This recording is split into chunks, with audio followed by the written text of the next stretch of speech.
welcome to all our viewers in Nigeria and around the world to News Cycle on Global Television. Coming to you live from the nation's capital, Abuja, I am June Mai Manson. A quick reminder that Global Television is on DSTV channel 365 and free to air on Nicomsat. Now the news in full. President Bola Tinubu has again made significant changes to the proposed leadership of the Southeast Development Commission, submitting a reverse list of nominees to the Senate for confirmation. The updated list features new appointments aimed at strengthening the Commission's capacity to drive development in the Southeast region. A State House press release says Tinubu replaced the initial chairman nominee Emeka Atuma with Dr. Emeka Wogu. First Lady Senator Oluwemi Tinubu has visited Imo State to thank the people for their support in the last general election that brought her husband, President Tinubu, to power. Here is Amarachi Ibe's story. Senator Oluwemi Tinubu, who was in company of wife of the Vice President, wife of governors and senators, took center stage expressing profound gratitude to the people of Imo State for the overwhelming support. I'm here to say we are very, very grateful that you stood by us. And without God, without you all, I won't be standing here as the First Lady. In her address, she praised the resilience and dedication of Nigerians, urging citizens to work hard and bring back the country's glory. We are all Nigerians, and the good of Nigeria belongs to all of us. It's not to some selected few, but only those who are ready to work hard. Hard work never kills. Imo State Governor Hope Uzodinma in his remark welcomed the First Lady and thanked President Bola Tinubu for the support he has shown to Imo State. He acknowledged the country's current challenges and prayed for divine wisdom for the President to lead the nation effectively. Only today, we received 50 trailers of rice to be sold at 40,000. So today in Nigeria, we have taken our own share of the global remedy. We have taken our own share of the sufferings of this economic policy. And our prayer is that in wisdom of Almighty God, that the dividends will soon start begin to manifest. Chairman of the Southeast Traditional Rulers Council, His Royal Majesty Eze-Ima Okeke, commended the First Lady for fulfilling her promise to visit. He described her visit as a gesture of unity and inclusiveness. On behalf of the traditional rulers of Igbo State, to welcome Her Excellency to Igbo State, the most hospitable state in the country, the heartland of Eastern Nigeria. Our candid prayer is that the good Lord will guide Mr. President, protect him, and grant him excellent wisdom to balance the affair of this great country, Nigeria, in good health. Highlight of the day was a captivating cultural performance by the Omenimo Dance Group, which thrilled the audience and showcased the rich cultural heritage of the region.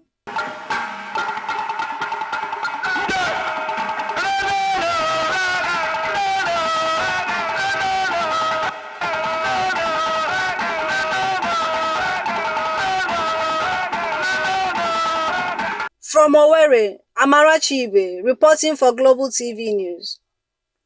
Thank you, Amarachi, for that report. The senator representing Kwara Central Senatorial District in the National Assembly, Saliu Mustapha, has called for the inclusion of retired permanent secretaries in governance and policy-making processes. Speaking at the annual conference of the Association of Retired Permanent Secretaries, Kwara chapter in Ilorin, Mustapha said Nigeria needed to further make us of invaluable experience and wisdom of the seasoned administrators, describing them as pillars upon which Nigeria has stood. Mustapha, who was represented by a retired permanent secretary, Kali Yusuf, highlighted the role the seasoned administrators could play in addressing Nigeria's challenges.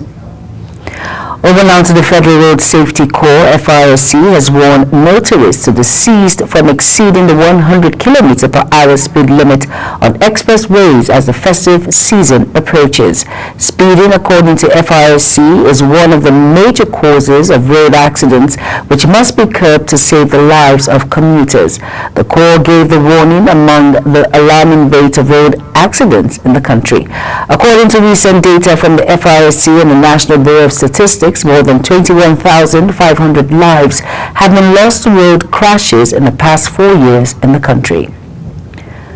The Nigerian Civil Aviation Authority says it will strengthen collaboration with airline operators and other aviation stakeholders in the South-South to also ensure seamless airline operations in the zone. The acting director of the authority, Chris Najomo, said this in his address at the inauguration of the Port Harcourt Regional Office building at the Port Harcourt International Airport, Omogwa, in the Ikwere local government area of Rivers State.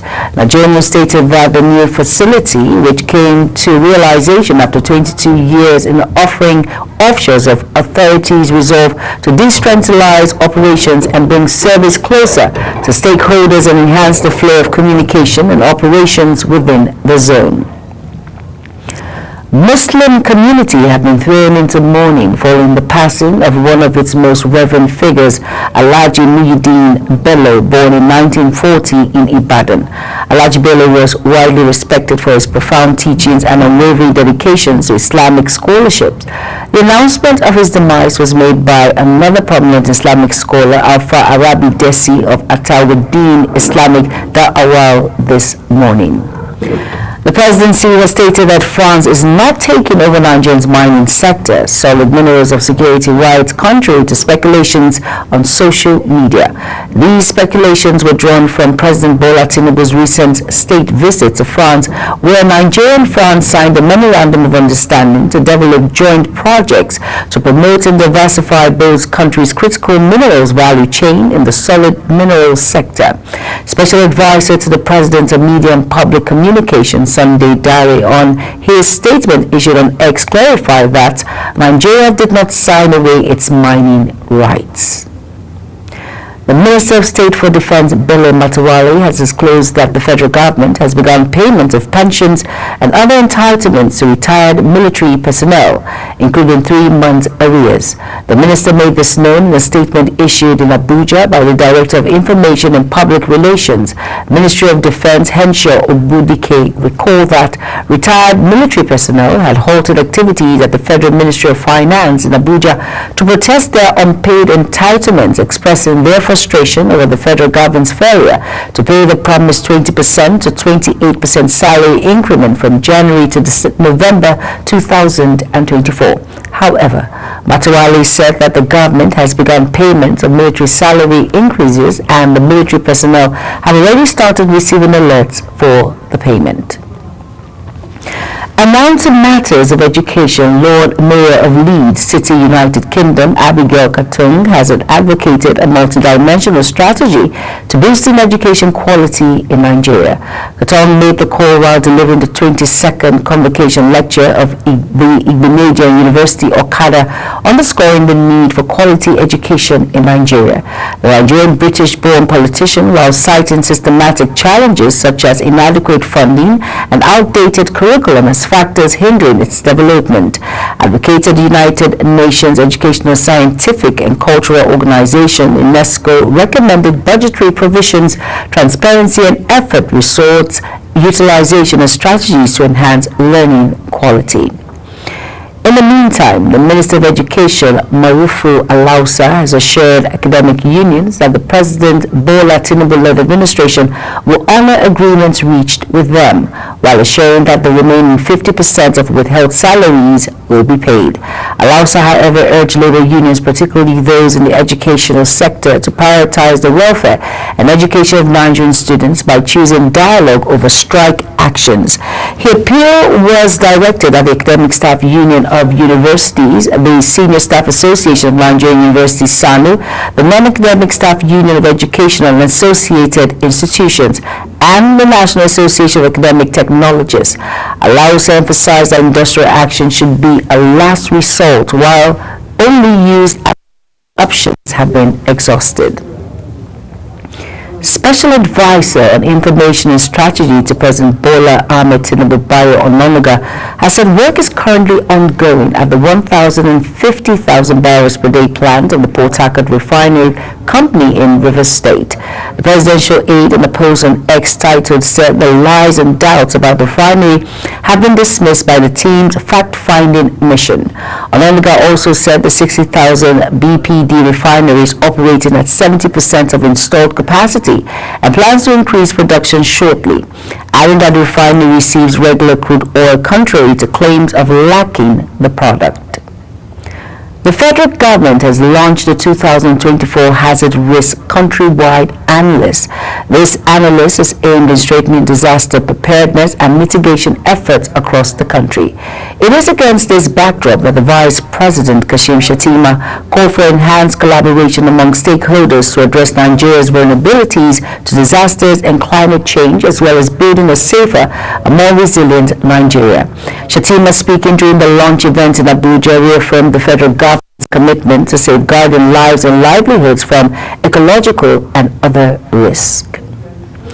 Over now to the lawmaker representing Delta Central Senatorial District of the National Assembly, Senator Eddie Dafonono, has expressed sorrow over the death of the President General of Okwoma Community in Ugeli South Local Government Area, Pa James Okoroko, who reportedly died in military detention on December 4th, 2024. In a statement made available to journalists in Warri, Delta State, Dafonono condemned the circumstances surrounding Okoroko's death and called for the immediate and unconditional release of 5 other community leaders detained by Nigerian military since August. Detained individuals include Professor Arthur Ekpekpo, Chief Belvis Agbobo, Pa Dennis Okuboyu, Pa Anthony Awaminere, and Rita Akata.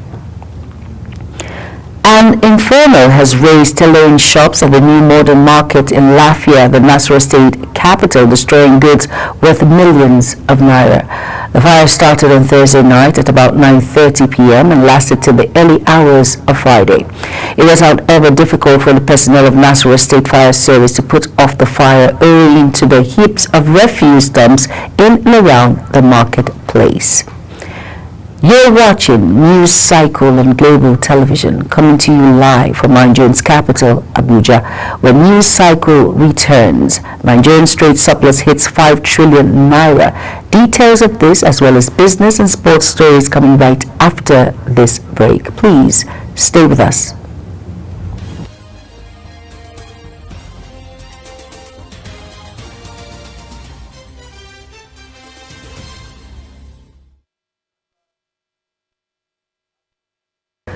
You're welcome back, and if you're just tuning in, this is News Cycle on Global Television. Thank you for staying with us. On our business desk, the federal government's statutory allocations to the National Assembly and the National Judicial Council in 2024 hit a total sum of 564 billion naira in October. In February, the House of Representatives pushed for 5% of the country's yearly budget to be allocated to the federal legislature and judiciary. The Green Chamber initiated a process to amend Nigeria's Fiscal Responsibility Act of 2007 by inserting Section 54, subsection A, which would make provision for the allocation of 5% each to the National Assembly and federal judiciary in the Appropriation Act for each year. Nigeria's total capital importation for the third quarter of 2024 witnessed a 51.90% decline from the previous quarter, falling to $1.25 billion. This drop, compared to the $2.60 billion recorded in Q2 2024, highlighted sharp contraction in foreign investment despite an overall annual increase of 91.35% from Q3 2023. The latest capital importation report by the National Bureau of Statistics reveals that while Nigerians' capital importation showed substantial growth year on year, there was a notable retreat in inflows compared to the preceding quarter. Nigeria's recorded a trade surplus of 5.81 trillion naira in the third quarter of 2024, reflecting a remarkable rise in export earnings according to the latest data from the National Bureau of Statistics. However, The surplus recorded in Q3 2024 is far lower than the 6.95 trillion naira trade surplus recorded in the previous quarter.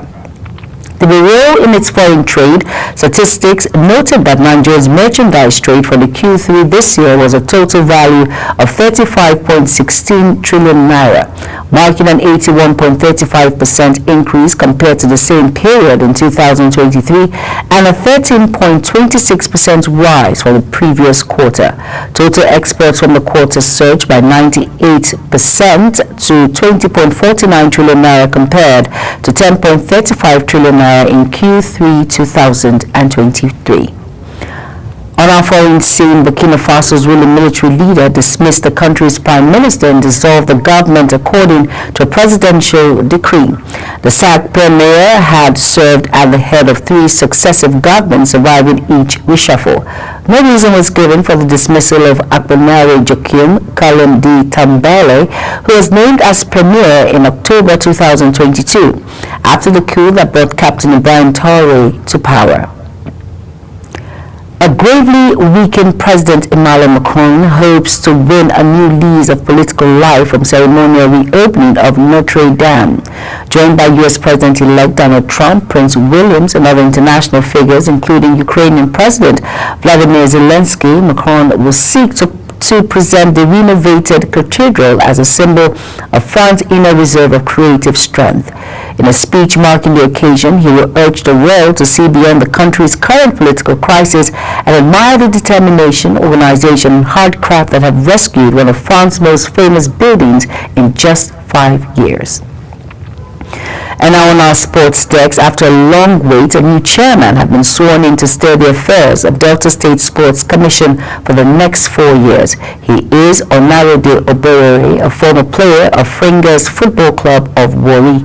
He took over from Chief Talobok Okowa, who vacated the position in February this year after the completion of his 8-year tenure. Governor Oberere assured all athletes, coaches, and staff of Delta Sports Commission that the new board will ensure the success of Team Delta at the first fast-approaching 22nd National Sports Festival in Ogun State in January 2025. Members of Kenya's Football Federation will elect a new leader as concerns mount over the country's preparations to host the African Nations Championship. Members of the Football Kenya Federation will hold their long-delayed election after months of controversy and litigation. Outgoing President Nick Wandwe was arrested in November 2021 after government investigation uncovered alleged financial irregularities, and caretaker committee was put in place to run the FKF. However, global footballing body FIFA intervened and forced the Kenyan government to reinstate the FKF board, while corruption charges against Orendo was dropped after the state failed to provide any evidence against him. President Bola Tinubu has again made significant changes to the proposed leadership of the Southeast Development Commission, submitting a reverse list of nominees to the Senate for confirmation. And on our business decks, we brought to you that Nigeria's total capital importation for the third quarter of 2024 witnessed a 51.90% decline from previous quarter, falling to $1.25 billion. And on our foreign scene, a gravely weakened President Emmanuel Macron hopes to win a new lease of political life from ceremonial reopening of Notre Dame. And finally, on sports, we brought to you that members of Kenya Football Federation will elect a new leader as concerns mount over the country's preparations to host the African Nations Championship. And that's it on News Cycle on Global TV. And it came to you live from the nation's capital, Abuja. Now, quick reminder that Global TV is on DSTV channel 365, on Star Times channel 276, and free to air on Nicomsat. Kindly follow us across all social media platforms I'm showing on your screen by using @GlobalTVNG. I am Jumai Manson. Thank you for watching. Good evening.